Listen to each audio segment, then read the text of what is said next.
So I'm a very pro AI superintendent. I'm actually pushing our staff, our leadership team, our instructional coaches right now very hard to learn AI so that they can be more efficient in their jobs, better at what they do, and then also to help them develop, their direct reports to use AI to be better. We often hear in this country about teacher burnout, and we hear about how overworked teachers are, and it's a real thing. Like it's very true.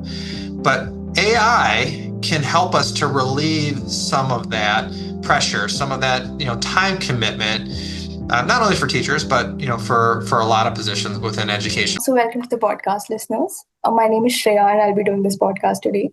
Today I'm joined by Dr. Michael Plourde, Superintendent of Meridian CUSD in Illinois.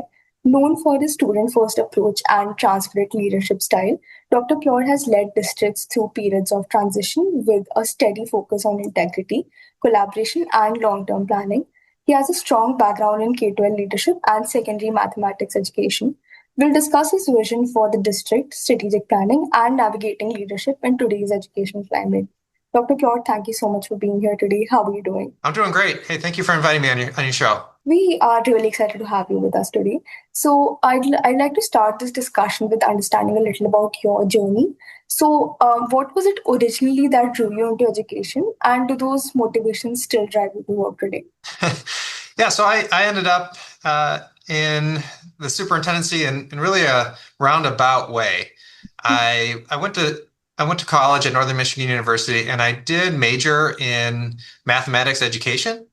But when I graduated, I really wasn't interested in teaching right away. So my wife, who was my girlfriend at the time, and we moved out to Las Vegas, and I actually worked in the casino industry as a craps and blackjack dealer for a few years. And my wife taught in a school called El Dorado High School.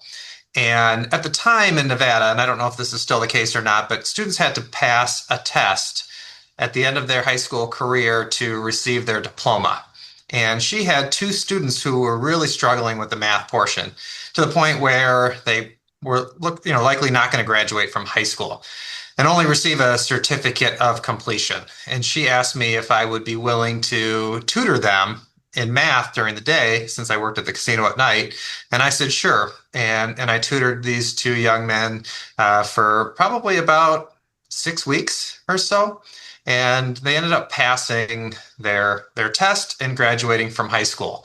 And that was really rewarding.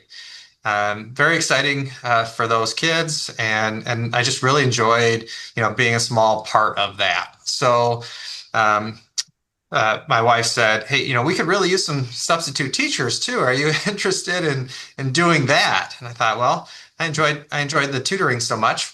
Maybe I'll substitute during the day, and I started to do that, and I really realized that I missed working with students, and decided that I would go back into teaching. Left the casino industry, and it's been a great career since then. I followed the typical trajectory at that point from teacher and coach to assistant principal, and then superintendent. And I'm now starting my second superintendency here at Meridian CUSD. That is incredible, and I think a lot of that credit would go to your wife, if I'm correct in guessing that. Yeah, that is incredible. Okay, if I were to move on to my next question, that would be, how do you balance being a new leader in a system while also stepping in with urgency and vision? Yeah, well, that's a challenge, and I think the first thing is, a new leader in a system needs to understand what the Board of Education wants, right? They brought the new person in here in Meridian. They brought me in for a reason. They saw something in me, felt that I was the next person to lead the district and the community forward, and it's on me to understand, what their vision for, the next 3, 5, 10 years is for the school district. So that's really important. But I also think it's important to convey to the staff and the community that you're striving for better.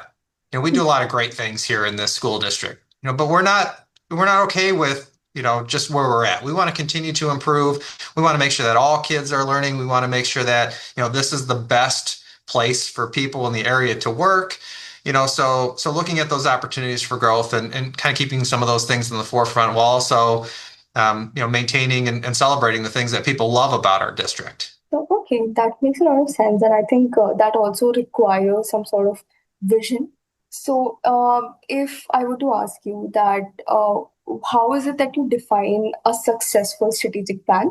Is it about measurable outcomes? Is it about cultural shifts? Or is it something less tangible? That's a great question. And I think a strategic plan is successful if it moves the district closer to the community's educational priorities, right? So there's a lot of pieces to a strategic plan. I've been a part of several. There's typically academic goals, financial goals, facility goals, culture goals, human resources type goals, right? And those are all very important. And the best districts are successful in all of those areas. So if we're talking about a successful strategic plan, we're talking about something that is moving the district closer to the priorities of the community. Regardless of what it is it measurable? Is it actionable? Are we able to show, that we've made progress in those areas? That is incredible. And if I were to ask you, when you first stepped into the position, what were the first signals you listed before setting your strategic plan for this place? Yeah, so a few things, and as a new leader, obviously it's very very important to listen and to ask a lot of questions, and in that process of meeting people in the district and reviewing district materials, and just becoming familiar with what the new district is. I'm looking at things like academics, curriculum and instruction. I'm reviewing the facilities and the facilities plan. Are we in a place where our facilities are conducive to learning, and if not, what has to happen to make it a better environment for kids to learn and staff to work as well. I'm also thinking about things like staffing. Where are we at from a human resources standpoint? We're in a part of the country where there is a staff shortage for almost all positions, right? And part of that is thinking about our recruitment and retention strategies. But part of it is also trying to figure out, well, how can we be creative to do the best that we can with what we have, right? And then the last one, I would say would be finances. Obviously, finances are incredibly important. When you're entrusted with the public's money, you want to make sure that you are incredibly responsible, with what you're doing with your tax dollars. So those are really the four main areas that I'm thinking about as a new leader, and making sure that, when I'm making decisions, that I'm taking those things into consideration. So you were just speaking about staffing, and that has been a challenge for a lot of schools. So, what is one strategy that you've implemented that has actually worked in practicality that you would like to share with our audience? Oh, that's a great question.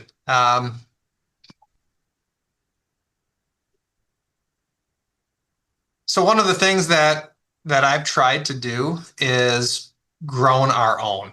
You probably heard that phrase before, and what I mean by that is, help people progress in their careers while staying in the organization. So whether that's recruiting student teachers to come here, and then when we have really successful student teachers, trying to get them to stay and work for us full time, or when we have paraprofessionals that we see promise with, and the capability of becoming a teacher, working with them to be able to do that. We have a paraprofessional right now who is about to finish her special education teaching degree. We're going to allow her to student teach here because we want to keep her, and we want her to be a teacher in our district because she's proven to be successful as a paraprofessional. So those are just a couple strategies, when it comes to trying to help people grow and also stay within the organization. That is incredible. And yours is a very close knit district with a strong community pride. So, how do you honor what's working while still pushing for growth and modernization?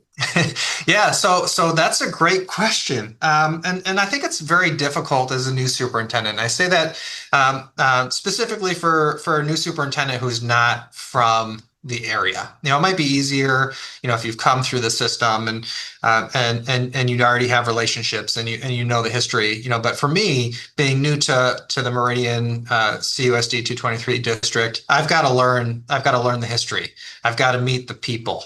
Right. I need to understand the culture. So a big part of it is asking a lot of questions and really truly trying to listen and reflect on those things. I'm constantly taking notes when I'm talking to people and trying to understand, the different perspectives about who we are as a district. Where I'm at right now, this is the type of place where a lot of families stay generation after generation after generation. And the district is really important to them. Right. So we want to make sure that, we honor what they love about the district, but also recognize we're not the greatest, right? And we've got some things that we can do better at. So I also think it's important as a leader to, I guess, communicate strongly the Hmm. reasons behind decisions. So if we're talking about growth or modernization, helping people understand, what that means and why we want to do, whatever it might be. Hmm. I'll give an example of one thing that we just did in this district. So we have some facility work that needs to be done. It's called Health Life Safety here in Illinois, and it's about making sure our facilities are safe for our students and our staff. And there's periodic maintenance that has to be done. Well, we have aging buildings here. Our youngest building is more than 50 years old, right? And so we're getting to that point where the question is, do we continue to invest in old buildings or do we look at building something new and modern? When I was hired, the school board posed that question to me. What direction do you think we need to go? And I said, well, let's ask our community. And we hired a firm that does community surveys through the mail. That way, you ensure that all of your stakeholders receive the survey. If we were to do it through email, we can't promise that, but we did it through the mail, especially because we know that about 70% of our community members don't have a direct link to the school. They don't have kids here. They don't work here. So we sent out an 8-page questionnaire about educational priorities, and most of it was about the facilities. There were questions about, um, how should we spend our tax dollars when it comes to renovating old facilities, potentially building a new elementary school? Are there add-ons that you would like to see, like a turf football field or a performing arts center, things like that? And we also added some questions just to call census type questions about how people feel about the district. And the results that we got back were the community wants us to renovate the facilities that we have. They don't want us to build new, right? So that's very important for me to know that as a new leader so that I can honor the wishes of the community. So, we had a conversation with the school board after the results were presented, and they were unanimous to say, let's do what our community told us to do. And I think, when you do that, it helps to build trust. It helps um, to increase transparency. We put the results of that survey on our website. We emailed it out. I put out a press release to our newspaper. So, trying to ensure to people that, hey, we want to know, what's important to you. We want to know how you feel about your schools, because ultimately they're the heart of the community, and we want to make sure they're aligned with you. So I guess that's kind of a good recent example of how we honor, the what's working within the community, but also thinking about modernization and what needs to come next. That is incredible, and I think it can be a little tricky at times to kind of include everyone. See, but then how you've put it and how you gave me through this example was really incredible. But I think one of the modern things that's coming in right now is AI. So, and AI has a lot of mixed opinions around it. Some people are pro AI, some people absolutely hate it. So, I would love to know first your stand on it, and then how is it that you are kind of including it in your school? Yeah, so I'm a very pro AI superintendent. I'm actually pushing our staff, our leadership team, our instructional coaches right now very hard to learn AI so that they can be more efficient in their jobs, better at what they do, and then also to help them develop, their direct reports to use AI to be better. We often hear in this country about teacher burnout, and we hear about how overworked teachers are, and it's a real thing. Like it's very very true. But AI can help us to relieve some of that pressure, some of that time commitment, not only for teachers, but for a lot of positions within education. Myself as a superintendent, for example, I use AI almost daily for different things, right? I know that my secretary uses AI as well, right? And AI can help you save time and often can help you do things better, right? And we want to get to the point. I heard somebody say this recently. We're doing things better, we want to do better things, right? I heard somebody say that recently, and that really connected with me. So I'm challenging our staff to figure out how do we do better things with it, right? So one of the things that I'm thinking about when it comes to AI is, how do we support our staff without overwhelming them? Right. There's a lot of different tools available. People know about the common ones, the Chat GPTs and the Geminis, but there are a lot of education focused tools as well. So, you know, I want to be sensitive to the fact that people don't have time to learn them all, but they need to learn them, right? So trying to figure out what's the best use of their time when it comes to AI. I'm really excited about the future, and I know that's a lot about the staff side of it. I'm not as clear, I guess, on my perspective on the student side of it. I'm still working through some things with that, but I do think it's here to stay. I think our students need to learn it. Um, it's something that I think can increase learning for students if used properly. I think the previous leader that I was having a podcast with was very excited to share about how Notebook LM, an AI that is used for summarizing PDFs really well, is working out really great for him. So maybe you could try that sometime that you have time. But you were also talking about you trying to figure out how AI can be taught to students, or like how AI and students can interact. So I think a lot of time parents also have certain stigmas around AI, and then it's a complete no-no for a lot of parents. So how would you, if you were to ever integrate AI with students, how were you to convince those parents that are not AI pro at all? Yeah, that's a tough question. I don't know if I have the answer for that yet. I think it varies depending on the age level, right? I think the more a person knows, the better a tool AI can be, right? We want our students to have the knowledge to recognize whether AI is accurate, whether AI is, providing the right information, whatever it might be. I think maybe high school kids are getting closer and closer to that point. So it probably looks different there than it might at the middle school, than it might at the elementary school. So that's a difficult question to answer. And I think if parents start to see how it can increase learning, they're going to be more receptive to it. I think they probably have the same fears that a lot of our teachers and staff have, that hey, we don't want AI to replace deep thinking for kids, but can it be a tutoring tool? Hmm. I Yeah. think it can be. Hmm. So So AI, yeah, I'm sorry, go ahead. no, I mean that's just it, and I don't think we're at a place yet, at least not in our district, to know exactly how and when different students should be using the different tools. It's probably going to be a lot of trial and some error there, and we're figuring out. And one of the things that I'd like to do is, we have an instructional coaching team here. And they're great, and they focus on mainly language arts and math. They also help with classroom management and things like that with new teachers. But I'm starting to think, do we need an AI coach? An AI instructional coach, and that's somebody who can help staff improve their use of AI, but maybe also help us to determine what's appropriate with students. Hmm. Somebody who can really become an expert in AI for education.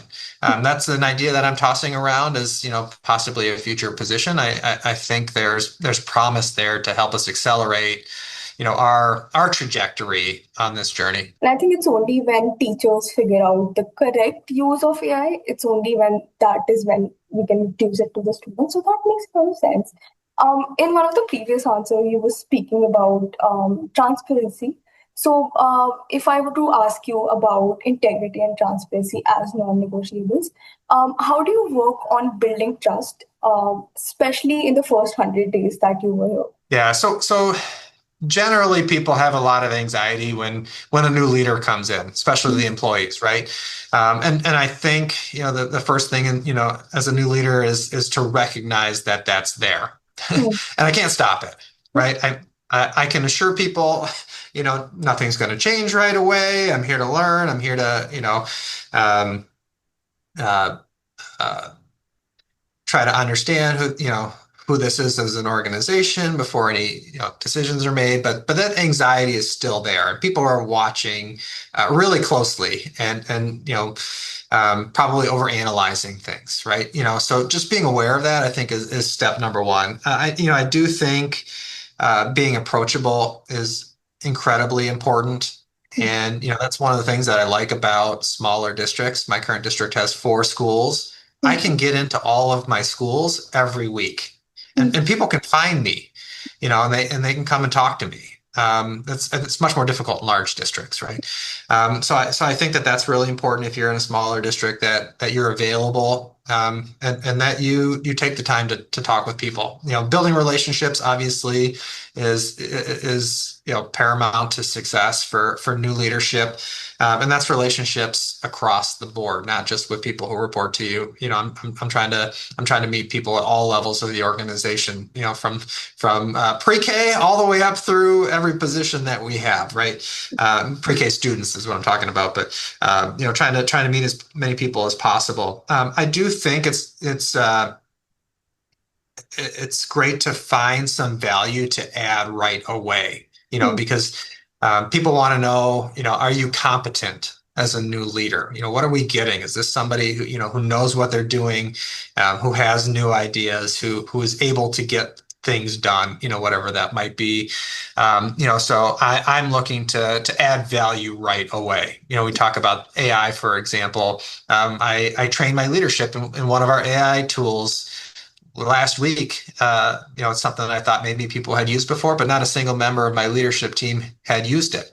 Hmm. So we took some time to do that. I was able to add some value, immediately by recognizing that, they didn't know what this was or how it could help them do their work, right? So trying to find that, and showing that you're competent, I think is really important. I think out of everything that you said, the approachability part is what stuck to me because when you're available just to talk to people and to get to know them at a very ground level, I think that connects you a little better with them. So yeah, excuse me, that's incredible. So those were all the questions that I had from my end. We have this little segment where we have the previous leader that we've done a podcast with ask a question for the next one. So the question that has come up for you right now is that how are you maneuvering through this political climate and ensuring that all of your kids are receiving a quality instruction and that all your kids feel a sense of belonging? And how do you balance that with the culture or the current political climate? Very difficult. Very difficult. I'm not going to lie to you. The political climate has made educating kids harder. At least in places where I've been, and I suspect probably almost everywhere in this country at this time, right?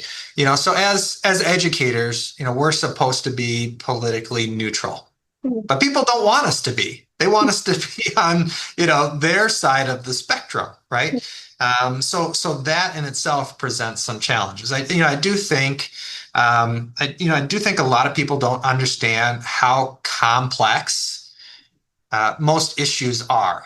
Hmm. especially those that relate to the school. They know the Cliff Notes version of it because they watched a news story or they read a post somewhere or somebody told them. But things are almost always way more complex than people understand. So one of the things that I try to do to navigate maybe some of those more controversial type conversations is, trying to really help people understand um, all the parts of the issue, right? Hmm. There's often things that folks never thought about, Hmm. for example. Hmm. Um, and I don't mean to be an expert on everything that is brought to me, but I try to learn as much as I can on those things that I know are going to potentially be a hot button issue, right? So one of the things I'll do is um, try to read or listen to multiple perspectives of a topic. Hmm. And that's not only helpful for the political spectrum, but it's also to understand, maybe how different demographics view a certain thing, right? So that tends to be helpful for me to Hmm. to fully understand things before I might have to make a decision or I might have to, have a conversation with somebody about it. One of the other things I try to do, I heard this a long time ago, and I don't know who to give it credit to, but seek first to understand before you want to be understood, right? So trying to listen and truly understand, where people are coming from, why they believe in what they believe or they want, what they want. I think that helps. And I do think, the majority of people are reasonable when you give them the time, right? So for example, if something is posted on, our social media page Hmm. and you can tell that it's political, Hmm. I don't mind picking up the phone and having a conversation with someone or inviting them in to have a cup of coffee and to talk about it. Sometimes that goes a long way. They may not want you to agree, but they're happy that you heard them, Yeah. right? You listen to them, and then they tell other people, "Hey, that superintendent is willing to listen. Yeah. He didn't agree with me, but he took the time." And just Hmm. taking the time, I think, goes a long way. I'll give you kind of a recent example.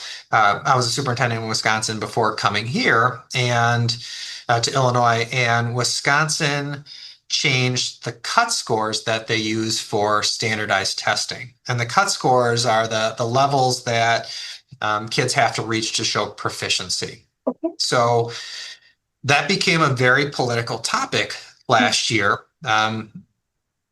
One side of the spectrum thought that the cut scores were changed so that the schools would look like they're performing better than they actually are. Hmm. The other side of the spectrum was saying, hey, we have some of the highest cut scores in the country, and they don't actually reflect what our students can do, right? Hmm. So those are two very different Hmm. arguments there, So um, I got into a conversation with somebody who tried to make the point that we're dumbing down education in Wisconsin. And I said, well, think about it this way. There's 50 states. Let's say you have, 49 coworkers, Hmm. including you, that's 50. And let's say that you're judged harsher than 45 of your coworkers who are doing the same thing. How would you feel about that? And that person, agreed they would not like that. I said, well, that's really what we're doing with our kids here. Hmm. We didn't change our standards. We didn't change our curriculum. We didn't change our teaching strategies. We're still teaching kids at a high level. We're just trying to show what they know more accurately, right? So taking the time to have that conversation and equating it to something that, that I felt like that person, could understand, took it further, I think. Had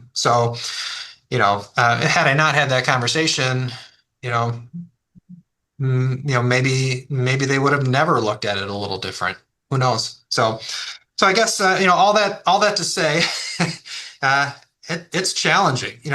We just want to educate kids. We're not here to indoctrinate anybody. That's foolish. We're here to educate kids, do the best that we can because our kids are our most important resource in our community, right? And we want them to grow up and to be successful contributors of society. That's the goal, and probably nothing more than that. So. That's a beautiful standpoint, and I think you take a standpoint after educating yourself enough about that topic and not just off a news article, because again, that is just one perspective of one side of the story. So, understanding multiple sides of how people view one thing and then just collating all of that information and just making your mind up about the same thing. So, yeah, that is a wonderful perspective to have. And yeah, just thank you so much for taking out the time to do this. And I think a lot of our leaders would love listening to this podcast, especially the ones who are coming up newly in the system. So, yeah, thank you so much for being with us today. Hey, I just want to say thank you. I've really enjoyed our conversation today. I appreciate you reaching out and having me on the podcast. We are very delighted to do this. Yeah, thank you so much.